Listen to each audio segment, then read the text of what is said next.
এই ফুলটুসি, এদিকে একটু আয়, দরজাটা দিয়ে দে, আমি বাবুকে একটু আগায় দিতে যাই। তাড়াতাড়ি আয়। হ্যাঁ দিদি যাচ্ছি, যাও তুমি বেরো, আমি যাচ্ছি। উম, যাবে তা আবার দরজা লাগাতে হবে, কত নকশা, এবারে কাজের শেষ নেই বাপুরে। হ্যাঁ বাবা, অফিস থেকে আজকে কিন্তু তাড়াতাড়ি এসো, বেশি রাত করো না। তোমার গাড়িটা চলে গেল নাকি? না না, আমার গাড়িটা এখনো আসেনি, আসবে, একটু দেরি হয় আসতে। তোমার গাড়ি আসতে দেরি হবে, তাহলে আমি না যাই। হ্যাঁ, বাবুর আবার স্কুলে রেডি করে নিয়ে যেতে হবে, আমার আবার দেরি হয়ে যাবে। আমি না দূর থেকে লক্ষ্য করলাম তুমি একটা মহিলার সাথে কথা বলছিলে, তো ওটা তোমার কি হয়?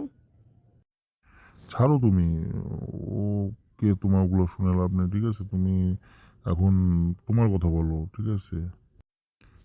ছাড়ো তুমি, তোমার দেরি হলো কেন সেটা বলো।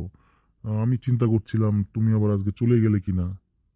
আরে না না, আমি যাইনি, আমি বাড়িতে অনেক কাজ ছিল, তো ওই কাজ করতে দেরি হয়ে গেল। এই তো গাড়ি এসে গেছে, চলো চলো উঠি, তাড়াতাড়ি উঠি, নাহলে দেরি হয়ে যাবে আবার অফিসে।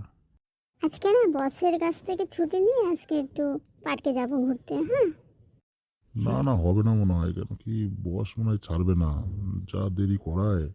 একটু তাড়াতাড়ি শান্তিতে যে তোমার সাথে দুটো কথা বলবো তারও উপায় নেই। এই বসটাও এরকম, তাড়াতাড়ি ছাড়তেই চায় না। আর দেখো না, মাঝে মধ্যে তোমার সঙ্গেই গল্প করতে থাকে।